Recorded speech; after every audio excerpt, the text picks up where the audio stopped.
It's a big week here on the NFC West Huddle, where we talk with reporters from each city in the division. Robbie Baker from Phoenix, Keyshawn Ward from San Francisco, and Nicholas Boffman from Los Angeles.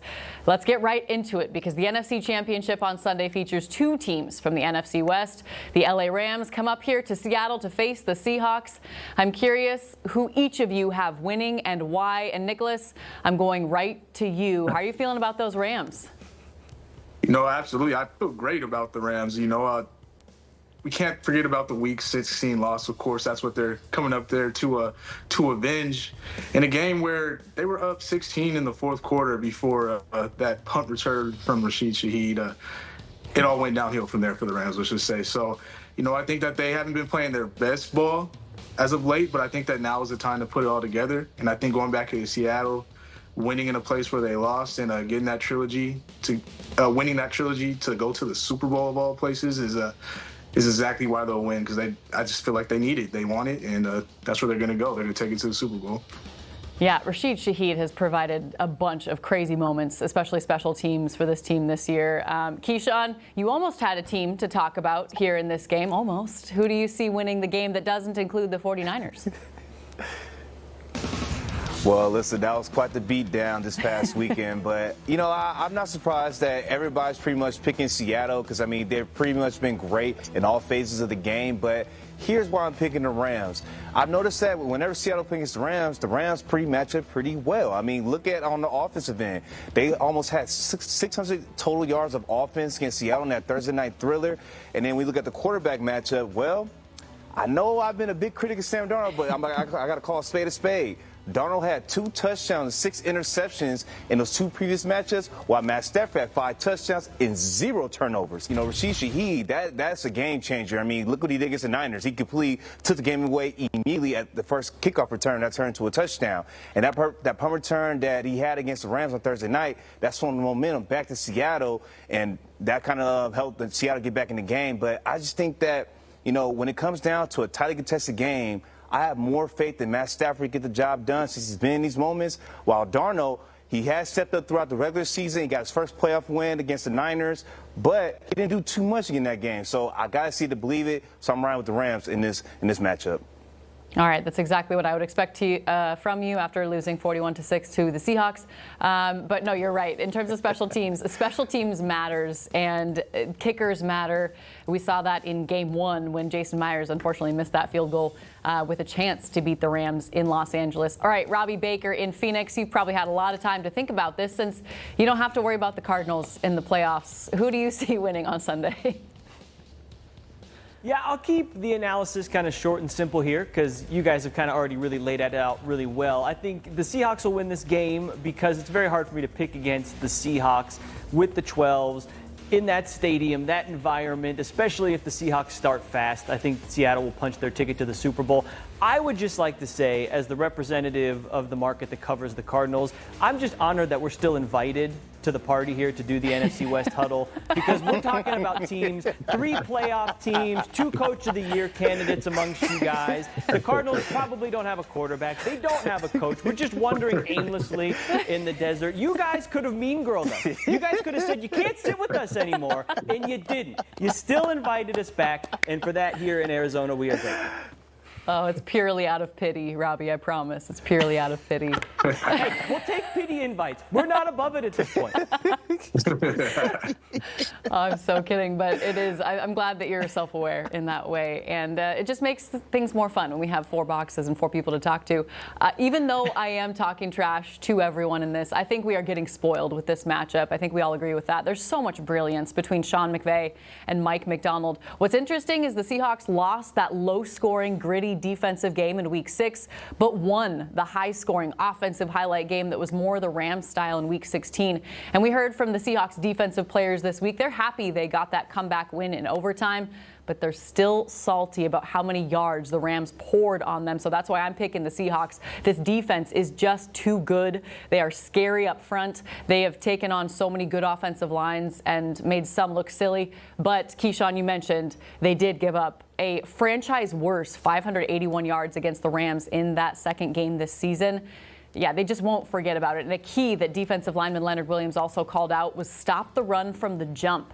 He noticed that the Rams obviously had 90 yards rushing in that first half, and Leo said that really allowed for short distances to gain on third downs for Matthew Stafford. He made short, smart passes. Most of them he didn't even look, like he does the no-look passes, but he moved the chains. So it'll be a chess match.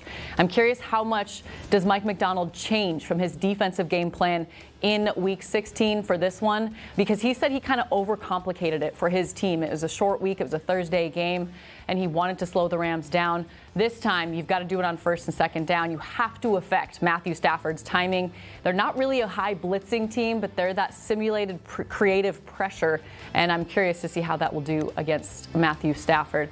All right, now we're looking at the weaker conference this year. I think we can all agree on that. The AFC Championship. Players never look too far ahead, but we can. So we're potentially talking Super Bowl matchups and the AFC Championship. Mike versus Sean on both sides, you guys. The NFC title game for coaches, Mike Macdonald, Sean McVay, and then you've got Sean Payton and Mike Vrabel and the New England Patriots on the other side. So, Robbie, I'm going to go right back to you. Who do you think wins between the Patriots and Broncos? And do either of them have a chance at beating the winner of the Seahawks, Rams, or the Rams in the Super Bowl?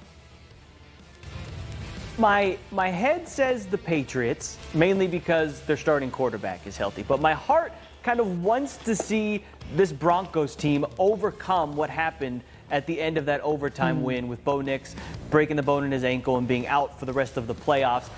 Also, being at home for the Broncos, perhaps that sways things a little bit. I'll go with my heart. I'll say the Broncos will win this game. Also, Sean Payton, experienced coaching in these big games before. In terms of whatever team comes out of the AFC, how they would stack up in the Super Bowl, I think it's going to be an uphill battle for whatever team comes out of the AFC, whether they face the Rams or the Seahawks. But I'm going to go with my heart. I'm going to go with the Broncos because I think that is the story I would like to see. I'm going to root for stories here in this championship weekend. The Jarrett Stidham revenge against his former team, coming in as the backup with the hometown crowd behind him. I'll root for the best story maybe coming out of the AFC Championship game. The revenge angle is not one I had thought of, so I do like that, Robbie, going with your heart. Keyshawn, same question to you. Who wins, and can they beat the Rams or the Seahawks? Well, I got to ride with the Patriots just because they're going against a backup quarterback in Jarrett Stidham. I mean, this Patriots defense has held their opponents in the postseason to 19 points and 1 touchdown, also having 9 sacks and forcing 6 turnovers. That's pretty hard to scoff at. Now, my only concern with the Patriots is I don't know if Drake May is going to have a fumbling issue like he had the past couple games. He's had 5 fumbles in his 2 previous playoff games, so he has definitely improved in that. But I find it hard to believe that a Mike Vrabel team that's very, very well coached is going to, fall to a backup quarterback. Now, granted, that is Sean Payton on the other side, but I'm going to ride with my logic. I'm going to go with the more healthier team. Now, in terms of the Super Bowl, no. It's going to be out of the NFC this year between the Rams and the Seattle Seahawks. I mean, these teams are, to me, have been the best teams throughout the entire NFL, throughout the whole season. Now, there have been some inconsistencies on both sides, but, yeah, I'd rather ride with the Rams Seattle going to Super Bowl 60. Yeah, I'm definitely with you there on that last point. Nicholas, going back to you in Los Angeles, who do you see taking the AFC now that it finally won't be Patrick Mahomes? And then obviously because the Seahawks will win, do you think that team can beat the Seahawks? Yeah, absolutely. I do. I agree. It's nice to see a new face coming out the AFC as of late. But I'm going to say the Patriots. I do think the Broncos are going to give Drake May, that defense, they're going to give Drake May problems. But I do think that Drake May has come along very well. And along with that nice 1-2 punch in the backfield between Ramondre Stevenson and Travion Henderson, I think that Mike Vrabel is going to be able to get his team past Jarrett Stidham. I think Stidham probably won't be as bad as people may assume because he's a backup and he hasn't played. But I think that they're going to be able to make enough of a difference there to get out on top and make it to the Super Bowl. But we're all in agreement when it comes to the Super Bowl. It's coming out the NFC this year. I mean, the Rams and the Seahawks, we're in for such a treat on Sunday because, quite frankly, they're the 2 best teams in the NFL this season. So this may be the Super Bowl matchup we're looking for on Sunday, to be honest with you. But either which way, when it comes down to Super Bowl 60 in Santa Clara, it's going to come from an NFC team, whether it's the Rams or the Seahawks that make it. Yeah, it's almost like we need an amendment this year to just allow the 2 NFC teams to both compete in the Super Bowl. In years past, I know the AFC has been very, very strong, but this year I'm with you guys. It's the Seahawks and the Rams as the top 2 teams in the NFL. For me, Denver against New England was already going to be a pretty good matchup before Bo Nix broke his ankle. Now I find it really hard to pick Denver when backup quarterback Jarrett Stidham, as you guys have mentioned, hasn't thrown a single pass in a regular season game since 2023. And on the other side, Drake May is a legit finalist for the MVP with the top passer rating in the NFL. He got the Patriots to the conference championship. I think they're a more complete team, even though Denver's defense will make life tough for him. I'm pretty confident he can help put up more points on the board than Jarrett Stidham. I think the NFC Championship really should be the Super Bowl, just with how strong it is. And it's not an uncommon opinion, but they are the best teams this year, the best scoring offense, the best scoring defense. So whichever team can win on Sunday, I believe, will also win the big one, barring any brutal injuries. All right, we're going to take a quick break. And when we come back on the NFC West Huddle, it's all about the matchup we want to see. Which two teams does everybody's heart want to see in Super Bowl 60?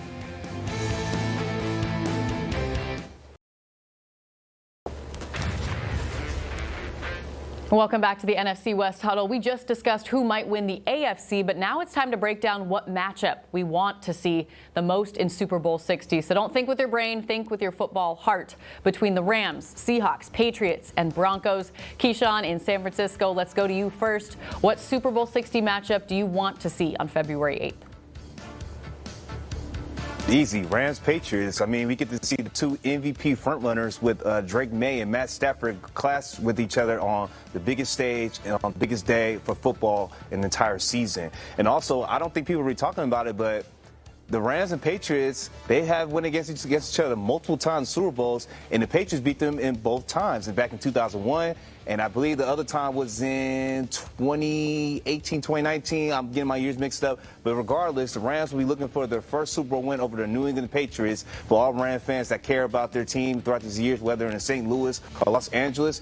And as Robbie mentioned, there is a part of me that is kind of like, I wouldn't mind seeing, the Denver Broncos see if they can get in there and try to have Jarrett Stidham kind of create that narrative with, Nick Foles did in 2018 as a backup quarterback for the Eagles, or back in 1990 with the New York Giants with Jeff Hostetler. So, but I want to see the healthy team go at it for the Lombardi Trophy, so I'm riding with the Rams and the Patriots. Yeah, no doubt that would be an instant documentary if Jarrett Stidham made it to the Super Bowl. Okay, Nicholas in Los Angeles, what do you think? Who do you want to see in Super Bowl 60? Yeah, I'm going to go right with everything Keyshawn just said. I mean, the Rams and the Patriots, the two MVP frontrunners. What more could you ask for there? Granted, Seattle, like I said, I think they're a super elite team, and I think that they'd be a lot of fun to see. And also the Jarrett Stidham story, like what a storyline that'd be. But I think as far as game and like just the most fun, what would be close, all four quarters, thriller in the end between two awesome quarterbacks, one on the end of his illustrious career, one in the beginning, really, quite frankly, of what is most likely going to be an awesome career for him. I got to go with the Rams and the Patriots. I think that'd be awesome. Plus the head coach matchup between Sean McVay and Mike Vrabel. I mean, that's two elite minds going at it on opposite sidelines. So Rams and Patriots is the way to go for me. All right, almost as good as this weekend, right, Nicholas, with Sean McVay and Mike McDonald. I think that one's going to be so good, so good. Okay, Robbie, before I get to you, I'm going to jump in here and say that I'd really love to see the Seattle Seahawks face the New England Patriots for no reason in particular, certainly not to exercise any demons of, like, I don't know, the 2014 season or 2015, maybe from like the 1 yard line or something with, like, I don't know, Marshawn Lynch. He needs to be at the game if that happens. But there's an opportunity here, you guys, and Tom Brady is not the quarterback of the New England Patriots. So I think everyone here in Seattle would love to see that. In terms of like winnable games, I think they'd love to see Seahawks versus Broncos. But when you've got the New England Patriots there, I think it would avenge just a little bit, because that's still going to be the biggest stinging factor, the worst moment, one of the worst moments, I think, in Super Bowl history. So obviously that game, February 1st, 2015, get it out of your minds, Seahawks fans. They just want to see these two teams go and get the Seahawks a win, obviously, of those four remaining teams in the playoffs. So, Robbie, I need to know, who are you? You told me you were thinking with your heart first. Who do you want to see go against each other in Super Bowl 60? Hey, you said Tom Brady's not on the field. The Super Bowl is not on Fox this year, and we saw Phillip Rivers come out of retirement this year when there was an injury situation. So I'm just, no, that's not happening. No. I already picked Denver with my heart coming out of the AFC, so I'll stick with that. I'd like to see the Jarrett Stidham. I can already see the 30 for 30 commercial in my mind's eye here. And then I'll say I'd like to see Seattle, I think, come out of the NFC, mainly because, as everybody who watches the show knows, my companion and myself, Richard Saenz, and I have continually said Sam Darnold is not that guy, and this is his chance to be the guy. If Sam Darnold leads Seattle and wins the Super Bowl, then Richard Saenz and I can no longer say Sam Darnold is not that guy. So, Sam, this is your chance, my friend. This is your chance to shut Richard and myself up here. And how much do we want that to happen here in Seattle? Because we've just been hearing you guys just diss on him all year long. And Geno, the year before, he's not that guy. Sam, stand up and do your thing. Geno ended up not being that guy, though. Geno ended up not being that guy. Man, and John Schneider, the general manager of the Seahawks, turned out to be that guy, GM of the year, because of that situation. I mean, you let go of Pete, you let go of Geno. DK Metcalf, I mean, it's been crazy to see what kind of decisions he has made that has allowed this team to get to where they are. Okay, we're going to take another quick break, but we will, after the break, talk about which coach should be Coach of the Year between the 4 teams left. The Mikes and the Seans, they're getting paid well in this world today, but we're going to talk about which one deserves to be Coach of the Year after this.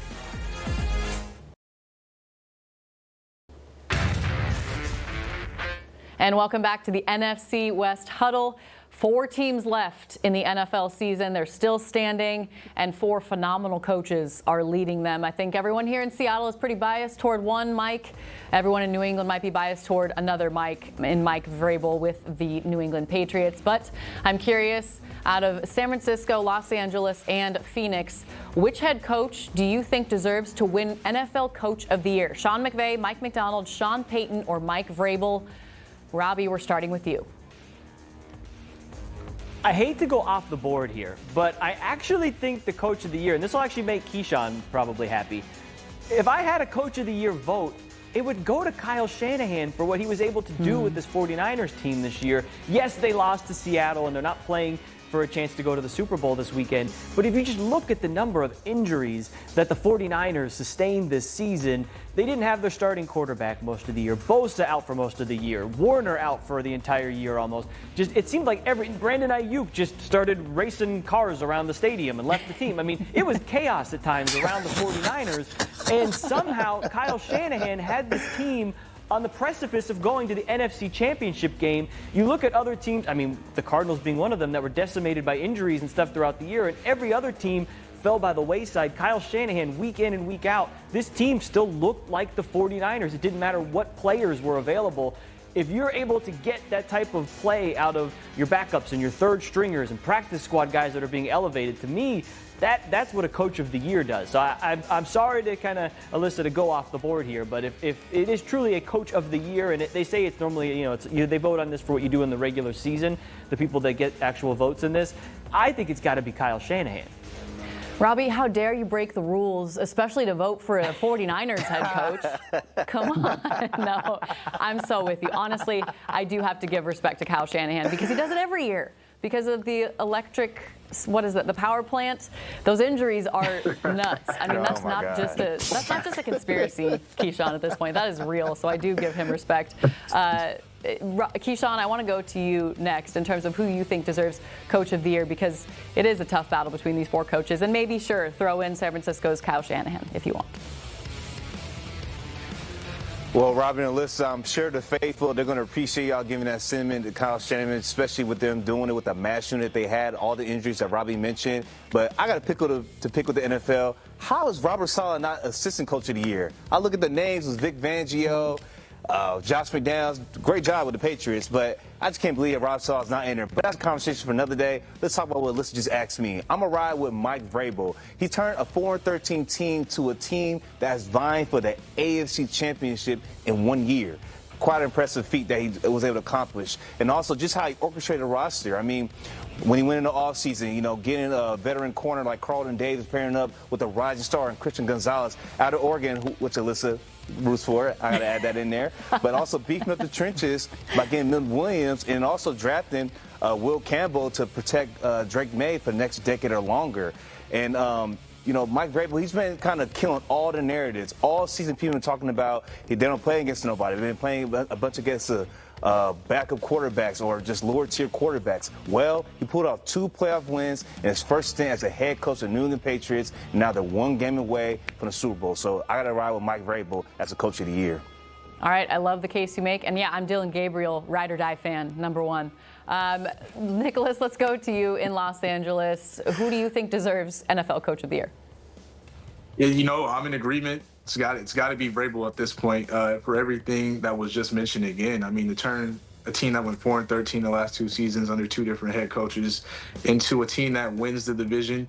Like you just said, yeah, they say he didn't play anybody. The Patriots didn't play anybody. Well, guess what? They handled business all season regardless of that narrative. And I know it's a regular season award, but you look at them in the playoffs, and I mean, they handling business again. So we'll see what happens come Sunday. But I think overall, Mike Vrabel, he's just a very elite football mind, and it was such a great grab to pick him up right away. And I also have to, since we're going the college route, he is an Ohio State Buckeye, and, I'm a Buckeye. So I got to love it, man. Always got to go for the Buckeyes, too. Go Bucks. Yeah, that's weird because the rest of your fan base never cheers on the other Buckeyes. I never hear about that. The Ohio State University, you guys keep it pretty chill. As for me, I'm going with a homer take, but I've also seen him in action for 2 years now. Mike Macdonald is a phenomenal head coach. He was uncomfortable on camera early on, and I feel like that just proves that he is a defensive nerd, the mastermind that we all expected him to be. He's 7-0 when playing an opponent that the Seahawks have already faced that season. And I know it's only 2 seasons, but when you talk about the Rams, the 49ers, he's made the adjustments and turned it into wins. He also has the 2nd most road victories of any NFL head coach in their first 2 years in history. I think he's just going to keep doing the same thing, and I cannot wait to see what he does in an NFC Championship game. I mean, to get a team here in your 2nd year, I know Vrabel has done it, obviously, in his first year with the Patriots, so I think he is a close second, but just being the number 1 scoring defense and being the number 1 DVOA defense, everything he's done, he's just completely taken over. But as we can all agree, Sean Payton doesn't deserve it, right? Sean Payton's a no for all of us. He's out. I agree with that. Right? Okay. Well, thank you all for your wisdom. Reminder, you can catch all these episodes on the Fox Local app. It's free to download. You can also watch on YouTube. Thank you for watching. Can't wait to see what happens at 3:30 on Sunday.